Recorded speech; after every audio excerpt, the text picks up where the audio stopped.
ପିଲାମାନେ तुम समस्त को खुशी एजु क्लासेस को स्वागत। आज आम नवम श्रेणी थिबा व्याकरण शब्द गठन विषय रे पढ़िबा। वीडियोटी आरंभ करने पूर्व जो पिला माने ए पर्यंत आम चैनल को सब्सक्राइब करना पाखर थिबा घंटी बटन को दबाई ऑल नोटिफिकेशन को ऑन कर दियो। चैनल रे अपलोड होतिबा सब वीडियो तुम पाखे पहुँची पारिबो, जहा द्वारा तुम माने एथिरे उपकृत होई पारिबो। आसो आमे शब्द गठन विषय रे शब्द काहाकू कुहा जाए। एको बा एकाधिक वर्ण मिलित होई कौनसी अर्थ प्रकाश करुथिले ताकू शब्द कहंती। उदाहरण ट नठ रहड़ ओ को ख घर नगर सरबत अनबरत एगुड़ा को आम शब्द बोली कही थाउ। प्रथम धारे थिबा ट ओ नठ रे दुईटी वर्णर मिलन घटिछि हेले सेथिरे कौनसी अर्थ प्रकाश हेउ नाही। प्रथम धारे थिबा ट नठ रे कोन दुईटी वर्णर मिलन घटिछि किंतु कोन होछि एथिरे अर्थ प्रकाश हेउ नाही। पुणी से धारे थिबा रहड़ रो तीनोटी वर्णर मिलन घटिछि हेले तहिरु मध्य कौनसी अर्थ प्रकाश हेउ नाही। सेतिबे आम कोन शब्द कहि परिबा नाही। सेपटी द्वितीय धारे थिबा ओ को आदि गोटे गोटे वर्ण होइथिले मध्य एगुड़िकर अर्थ प्रकाश करिवार क्षमता अछि। और अर्थ विष्णु, कर अर्थ मस्तक बा जल, खर अर्थ आकाश। सेहीपरि 7 नंबर घर, 8 नंबर नगर, 9 नंबर सरबत, 10 नंबर अनबरत एकाधिक वर्णर सम्मिश्रण रे सृष्टि हेउछि किंतु प्रत्येकर अर्थ प्रकाश करिवार क्षमता रहिछि। वर्तमान आमे देखिले जे एको बा एकाधिक वर्ण मिलन रे किछि ना किछि अर्थ प्रकाशित हेउछि। अर्थ प्रकाशक्षम एही वर्ण बा वर्ण समूहर मिलन को शब्द कुहा जाए। आमे कोन पढिलु प्रथम धार कोन थिला 1 2 3 3 रे कोन थिला ट नठ रहड़ ना नहीं ये कोन कहछि वर्ण मानक सम्मिश्रण रे सृष्टि होछि किंतु कोन ये अर्थ प्रकाश करि पारु नाही।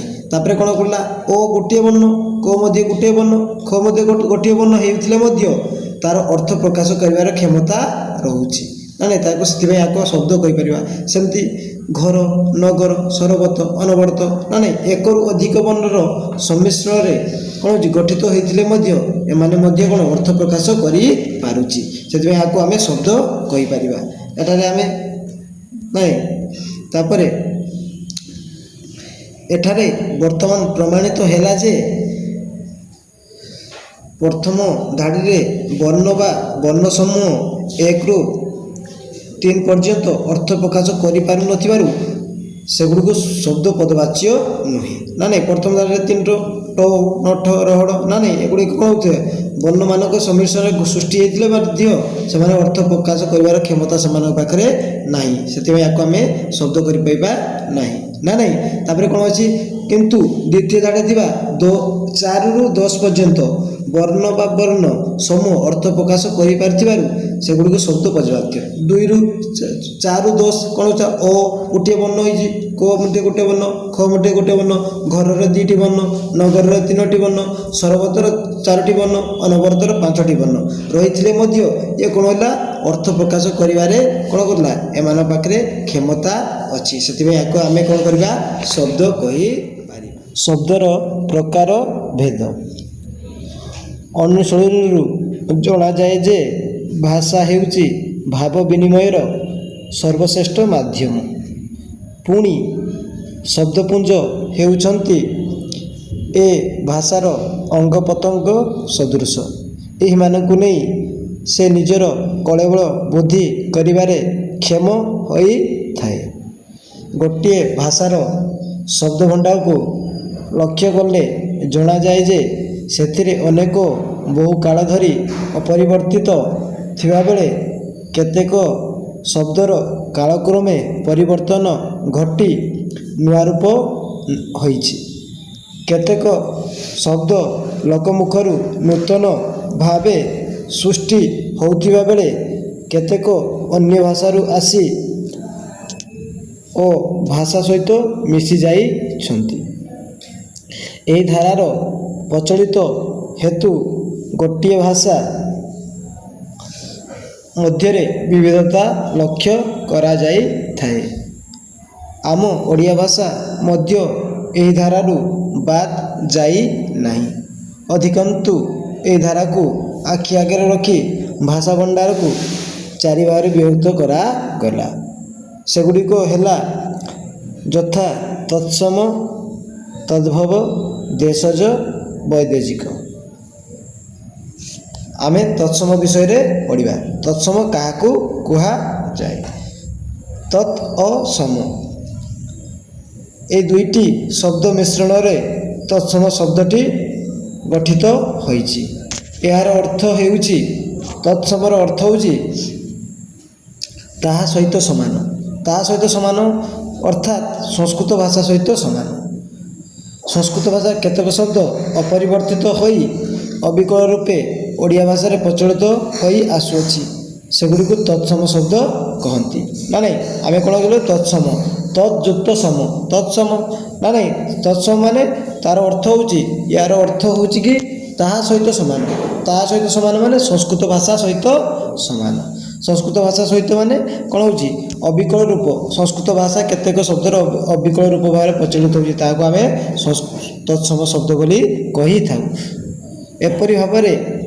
ଏପରି ହେବାର କାରଣ ମଧ୍ୟ ଅଛି। କାରଣ ଆର୍ଯ୍ୟମାନେ ଦୀର୍ଘ କାଳ ଧରି ଭାରତବର୍ଷରେ ବସତି ସ୍ଥାପନ କରି ଆସିଛନ୍ତି। ଏହିମାନଙ୍କର ଭାଷା ହେଉଛି ସଂସ୍କୃତ। ତେଣୁ ଏହି ସଂସ୍କୃତ ଭାଷାର ପ୍ରଭାବ ଏବଂ ଦେଶରେ ବିଭିନ୍ନ ଭାଷା ଉପରେ ରହି ଆସିଛି। ଏହି ଧାରାରୁ ଓଡ଼ିଆ ଭାଷା ବାଦ୍ ଯାଇନାହିଁ। ଉଦାହରଣ ସ୍ୱରୂପ ନଦୀ, ଆକାଶ, ଅଙ୍କ, ଆଚାର୍ଯ୍ୟ, ସଂସାର, ପର୍ବତ ଇତ୍ୟାଦି ହେଉଛି କ'ଣ ହେଉଛି? ତତ୍ସମ ଶବ୍ଦ। କ'ଣ ହେଉଛି? ଯେମିତି କ'ଣ ତତ୍ସମ ଶବ୍ଦ କାହାକୁ କୁହାଗଲା? ସଂସ୍କୃତ ଭାଷା ସହିତ ସମାନ। ସଂସ୍କୃତ ଭାଷା ଯେମିତି କ'ଣ ହେଉଛି? ସଂସ୍କୃତ ଭାଷାରେ ଯେମିତି ନଦୀ ନଦୀ, ମଧ୍ୟ ଓଡ଼ିଆ ଭାଷାରେ ମଧ୍ୟ ନଦୀ ନଦୀ। ସଂସ୍କୃତ ଭାଷାରେ ଆକାଶ ଆକାଶ, ମଧ୍ୟ ଓଡ଼ିଆ ଭାଷାରେ ମଧ୍ୟ ଆକାଶ ଆକାଶ। ସଂସ୍କୃତ ଭାଷାରେ ଅଙ୍କ ଅଙ୍କ, ମଧ୍ୟ ଓଡ଼ିଆ ଭାଷାରେ ଅଙ୍କ ମଧ୍ୟ। ତଦ୍ଭବ ଶବ୍ଦ ତା'ର ଅର୍ଥ ହେଉଛି, ଏହାର ଅର୍ଥ ହେଉଛି ତୈରୁ ଭବ ବା ଜାତ।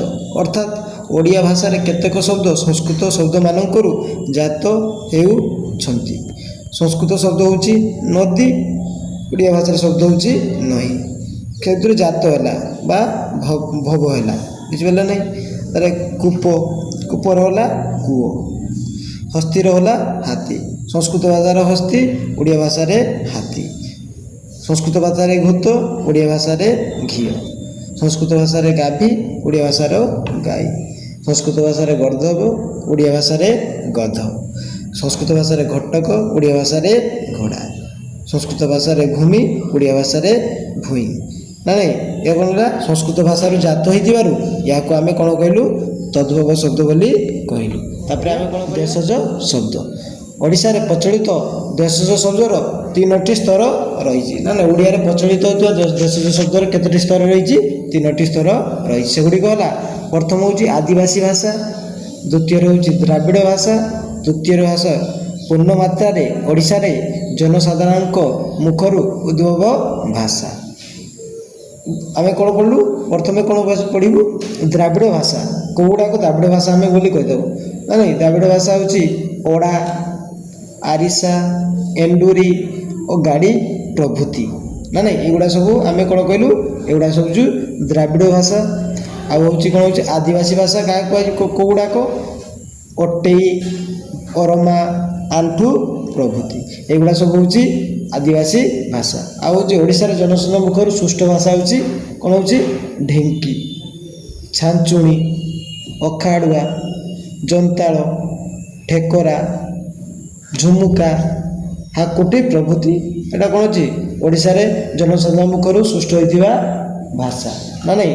ଏଗୁଡ଼ାକୁ ଆମକୁ ଦେଶ ଜଣକୁ 3ଟି ସ୍ତର ରହିଛି। ପ୍ରଥମ ଆଦିବାସୀ ଭାଷା ଆମେ ଜାଣିଲୁ, ତାପରେ ଦ୍ରାବିଡ଼ ଭାଷା ଜାଣିଲୁ, ତାପରେ କ'ଣ ଜନସଂଖ୍ୟା ମୁଖରୁ ସୃଷ୍ଟ ହୋଇଥିବା ଭାଷା। ବୈଦେଶିକ ଭାଷା ପଢ଼ିବା। ବୈଦେଶିକ ଭାଷା ଦେଖନ୍ତୁ ବାଣିଜ୍ୟ ହେତୁ ହେଉ ବା ଶାସନ ସୂତ୍ରରେ ହେଉ କେତେକ ବାହାର ଦେଶର ପ୍ରଭାବ ଆମ ଦେଶ ଉପରେ ପଡ଼ିଥିଲା।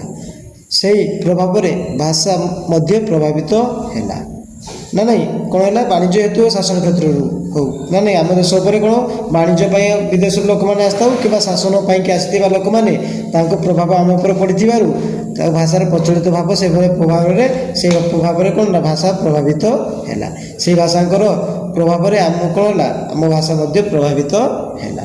ତେଣୁ କେତେକ ବିଦେଶୀ ଶବ୍ଦ ଆମ ଭାଷା ଭିତରେ ମିଶିଗଲେ ସେହିଭଳି ଶବ୍ଦକୁ ଆମେ ବୈଦେଶିକ ଶବ୍ଦ ବୋଲି କହିଥାଉ। ବୈଦେଶିକ ଶବ୍ଦ ଆମେ କାହାକୁ କହିବା ନା ବାଣିଜ୍ୟ ହେତୁ ବା ଶାସନ ସୂତ୍ରରେ ହେଉ ଯେଉଁ ବାହାର ଦେଶରୁ ମାନେ ବିଦେଶୀମାନେ ଆସି ଆମ ଦେଶରେ କ'ଣ କଲେ ଶାସନ କଲେ ବା ବାଣିଜ୍ୟ କଲେ ସେମାନଙ୍କର ଭାଷାର ପ୍ରଭାବ ଆମ ଭାଷା ଉପରେ ପଡ଼ିଲା। ସେଥିପାଇଁ କ'ଣ ହେଲା ଆମ ଭାଷା ସହିତ ସେମାନଙ୍କ ଭାଷା ମିଶିଲା। ମିଶିବା ଦ୍ୱାରା କ'ଣ ହେଲା ମିଶିକି ଆମର କ'ଣ ବୈଦେଶିକ ଶବ୍ଦ ତାକୁ ଆମେ କହିଲୁ ନା ନାହିଁ। ସେଗୁଡ଼ାକ ହେଲା ପର୍ତ୍ତୁଗୀଜ ନା ନାହିଁ। ପର୍ତ୍ତୁଗୀଜରେ ଉଦାହରଣ ହେଉଛି ଗିର୍ଜା ପାଦ୍ରୀ ନା ନାହିଁ। ପର୍ତ୍ତୁଗୀଜ ମାନେ ଆମ ଦେଶକୁ ଆସି କ'ଣ କରିଥିଲେ ଶାସନ କରିଥିଲେ। ସେଥିପାଇଁ ପର୍ତ୍ତୁଗୀଜ ସେମାନଙ୍କ ଭାଷା କ'ଣ ଥିଲା ଗିର୍ଜା ପାଦ୍ରୀ। କ'ଣ ହେଲା ତାପରେ ଜାବନିକ। ଜାବନିକର ଭାଷା କ'ଣ ଥିଲା ଅକଲ ଆଦାଲତ ଆଇନା ଇସ୍ତଫା ଓକିଲ ନଗଦ ତହସିଲଦାର ମୁଦାଲା ମୁନିବ ପ୍ରଭୃତି। ତାପରେ ପାରସିକ ଭାଷା ଅଙ୍ଗୁର ଅବକାରୀ ଖଜଣା କରଜ ଚଷମା ସୁପାରିଶ ହୁସିଆର ଇତ୍ୟାଦି। ତାପରେ ତୁର୍କୀ ଭାଷା କଇଁଚି କୁଲି ଗାଲିଚା ବନ୍ଧୁକ ବାରୁଦ ତୋପ ଚପାତି ଇତ୍ୟାଦି। ତାପରେ ଇଂରାଜୀ ଶବ୍ଦ ଟିକଟ ବେଞ୍ଚ ଟେବୁଲ ଜଜ୍ ପେନ୍ କଲେଜ ଇଞ୍ଜିନ୍ ପ୍ରଭୃତି ହେଉଛି ଇଂରାଜୀ ଶବ୍ଦ ନା ନାହିଁ। ଏଗୁଡ଼ା ଆଉ କ'ଣ ହୋଇଥିଲା ପର୍ତ୍ତୁଗୀଜ ଜାବନିକ ପାରସିକ ତୁର୍କୀ ଇଂରାଜୀ ଭାଷା ହେଉଛି ବୈଦିକ ଭାଷା ଆସି ବିଦେଶରୁ ଲୋକମାନେ ଆସି ଆମ ଭାଷା ଉପରେ କ'ଣ କରୁଥିଲା ପ୍ରଭାବ ପକାଇଥିବାରୁ ସେଗୁଡ଼ିକୁ ଆମେ ବୈଦେଶିକ ଭାଷା ବୋଲି କହିଥାଉ। ଆମେ ତାକୁ ମଧ୍ୟ ବ୍ୟବହାରରେ କରିଥାଉ। ଶବ୍ଦର ରୂପ ଶବ୍ଦ ଭଣ୍ଡାରର ପରିସର ଅତି ବିଶାଳ। ଗଠନ ଦୃଷ୍ଟିରୁ ଏହାକୁ 2 ଭାଗରେ ବିଭକ୍ତ କରାଯାଏ। ତାହା ହେଉଛି ଯଥାକ୍ରମେ ମୌଳିକ ଓ ବ୍ୟୁତ୍ପନ୍ନ ଶବ୍ଦ ନା ନାହିଁ। ଶବ୍ଦ ଭଣ୍ଡାର ଅତି ବିଶାଳ। ଗଠନ ଦୃଷ୍ଟିରୁ ଶବ୍ଦ ଭଣ୍ଡାରକୁ ଆମେ କେତେ ଭାଗରେ ବିଭକ୍ତ କଲୁ 2 ଭାଗରେ ବିଭକ୍ତ କରାଗଲା। ସେଗୁଡ଼ିକ ହେଲା ମୌଳିକ ଆଉ ବ୍ୟୁତ୍ପନ୍ନ ଶବ୍ଦ। ମୌଳିକ ଶବ୍ଦ କାହାକୁ କହିବା ଯେଉଁ ଶବ୍ଦରୁ କୌଣସି ଉପାୟରେ ଗୋଟିଏ ହେଲେ ବି ବର୍ଣ୍ଣ କାଟି ହୁଏ ନାହିଁ ଅର୍ଥାତ୍ ଗୋଟିଏ ବର୍ଣ୍ଣ କାଟିଦେଲେ ତା ଅଙ୍ଗହାନି ହେବା ସଙ୍ଗେ ସଙ୍ଗେ ଅର୍ଥ ପ୍ରକାଶ କ୍ଷମତା ଲୋପ ପାଏ ତାହାକୁ ଆମେ ମୌଳିକ ଶବ୍ଦ କହିଥାଉ ନା ନାହିଁ। କ'ଣ ହେଲା ମୌଳିକ ଶବ୍ଦ କ'ଣ କରିବା ଗୋଟିଏ ହେଲେ ବି ବର୍ଣ୍ଣ କାଟି ହେବ ନାହିଁ। ଆଉ କ'ଣ ଗୋଟେ ଯଦି ବର୍ଣ୍ଣ ଆମେ କାଟିଦେବା କ'ଣ ହେବ ତା'ର ଅର୍ଥ ପ୍ରକାଶ ସହିତ ତ ଅଙ୍ଗ ମଧ୍ୟ ତା'ର ହାନି ହୋଇଥାଏ ନା ତାହାକୁ ଆମେ ମୌଳିକ ଶବ୍ଦ ବୋଲି କହିଥାଉ। ଯେମିତି ଗଛ ଉଦାହରଣ ବହି ଧୂଳି ପାଟ ଡେଙ୍ଗା ଧଳା ଇତ୍ୟାଦି ନା ନାହିଁ। ଏଥିରେ କ'ଣ ହେଲା ଯଦି ଗୋଟିଏ ବର୍ଣ୍ଣ ଯଦି ଆମେ କାଟିଦେବା ତା'ର ଅର୍ଥ ପ୍ରକାଶ କ୍ଷମତା ମଧ୍ୟ ଲୋପ ହୋଇଯିବ ଆଉ କରିଦେବ ଅଙ୍ଗ ମଧ୍ୟ ତା'ର ମଧ୍ୟ ହାନି ହୋଇଯିବ ନା ନାହିଁ। ତାକୁ ଆମେ ମୌଳିକ ଶବ୍ଦ କହିପାରିବା ନାହିଁ। ତାପରେ କ'ଣ ହେଲା ବ୍ୟୁତ୍ପନ୍ନ ଶବ୍ଦ ମୂଳ ଶବ୍ଦରୁ ପୂର୍ବରୁ ବା ପରେ ଆଉ ଏକ ରୂପ ପ୍ରତ୍ୟୟ ବା ଶବ୍ଦ ସଂଯୋଗ କରି ନୂତନ ଶବ୍ଦ ଗଠନ କରାଗଲେ ତାହାକୁ ବ୍ୟୁତ୍ପନ୍ନ ଶବ୍ଦ ବୋଲି କୁହାଯାଏ ନା ନାହିଁ। ମୂଳ ଶବ୍ଦରୁ କ'ଣ ହେଲା ତା ପରେ ବା ପୂର୍ବରୁ କୌଣସି ପ୍ରତ୍ୟୟ ବା ଶବ୍ଦ ଯୋଗ କରି ଯେଉଁ ନୂତନ ଶବ୍ଦଟା ଆମେ ସୃଷ୍ଟି କରିଥାଉ ତାହାକୁ ଆମେ ବ୍ୟୁତ୍ପନ୍ନ ଶବ୍ଦ ବୋଲି କହିଥାଉ। ଯେମିତି ଦେଖ ଘର ଯୁକ୍ତ ଉଆ ଘରୁଆ ନା ନାହିଁ ଘର ହେଉଛି ହେଲା କ'ଣ ହେଲା ମୂଳ ଶବ୍ଦ ଉଆ ହେଲା କ'ଣ ହେଉଛି ପ୍ରତ୍ୟୟ ନା ନାହିଁ ସେଥିପାଇଁ ଘରୁଆ ହେଲା। ସେମିତି ପ୍ର ଯୁକ୍ତ ତାପ ପ୍ର ହେଲା ଉପସର୍ଗ ନା ନାହିଁ ତା ସହିତ କ'ଣ ତାପ ହେଲା ମୂଳ ଶବ୍ଦ ଜିତିଲା ଯୋଡ଼ିଲା ନା ନାହିଁ ସେଥିପାଇଁ କ'ଣ ହେଲା ପ୍ରତାପ ହେଲା। ଆମେ କ'ଣ କହିଲୁ ଶବ୍ଦ ପୂର୍ବରୁ ମୂଳ ଶବ୍ଦର ପୂର୍ବରୁ ବା ପରେ କ'ଣ ହେବ ମୂଳ ଶବ୍ଦ ପୂର୍ବରୁ ଧାତୁ ବା ଶବ୍ଦ ନା ନାହିଁ ମୂଳ ଶବ୍ଦର ପୂର୍ବରୁ କ'ଣ ଲାଗିଲା ଘର ଲାଗିଲା ଘର ହେଉଛି ମୂଳ ଶବ୍ଦ ତାପରେ କ'ଣ ଲାଗିଲା ଧାତୁ ଲାଗିଲା ଏଠି ମୂଳ ଶବ୍ଦର ପୂର୍ବରୁ ପ୍ର ଉପସର୍ଗ ଲାଗିଲା ନା ନାହିଁ ସେଥିପାଇଁ କ'ଣ ହେଲା ମୂଳ ଶବ୍ଦ ପୂର୍ବରୁ ପ୍ରତ୍ୟୟ ବା ଶବ୍ଦ ଯୋଗ କରିକି ଯେଉଁ ଆମେ ଶବ୍ଦଟାକୁ ସୃଷ୍ଟି କରିବା ତାହାକୁ ଆମେ ବ୍ୟୁତ୍ପନ୍ନ ଶବ୍ଦ ବୋଲି କହିଥାଉ। ସେମିତି ପାନରା ପାନ ଯୁକ୍ତ ରା ପାନରା ତଳ ତଳ ଯୁକ୍ତ ଉଆ କ'ଣ ହେଲା ତଳୁଆ। ସେମିତି ପାଣିଆ ପାଣି ଯୁକ୍ତ ଆ ପାଣିଆ ନା ନାହିଁ ସେଭଳିଆ ଆହୁରି ମନେ ରଖିବାକୁ ହେବ ଯେ କ୍ରିୟାପଦର ମୂଳ ରୂପକୁ ଧାତୁ କୁହାଯାଏ ନା ନାହିଁ ଆମେ କ'ଣ କରିବା କ୍ରିୟାପଦର ମୂଳ ରୂପକୁ ଆମେ କ'ଣ କହିଥାଉ ଧାତୁ କହିଥାଉ। ହସିବା କ୍ରିୟାର ମୂଳ ରୂପ ହେଉଛି ହସ୍ ଧାତୁ ନା ନାହିଁ ଆମେ ହସିବା କ୍ରିୟାପଦର ମୂଳ ରୂପ ଧାତୁ କହିଲେ ନାହିଁ କ୍ରିୟାପଦ ହସିବା କ୍ରିୟାର ମୂଳ ରୂପ ହେଉଛି ହସ୍ ସେଥିପାଇଁ ଆମେ ତାକୁ ଧାତୁ କହିଲୁ ନା ନାହିଁ। ପୂର୍ବ ବର୍ଣ୍ଣିତ ମୌଳିକ ଶବ୍ଦକୁ ତଥା କ୍ରିୟାର ମୂଳ ରୂପ ଧାତୁକୁ ପ୍ରକୃତି କୁହାଯାଏ ନା ନାହିଁ ପୂର୍ବ ବର୍ଣ୍ଣିତ ମୌଳିକ ଶବ୍ଦକୁ ତଥା କ୍ରିୟାର ମୂଳ ରୂପ ଧାତୁକୁ ପ୍ରକୃତି କୁହାଯାଏ।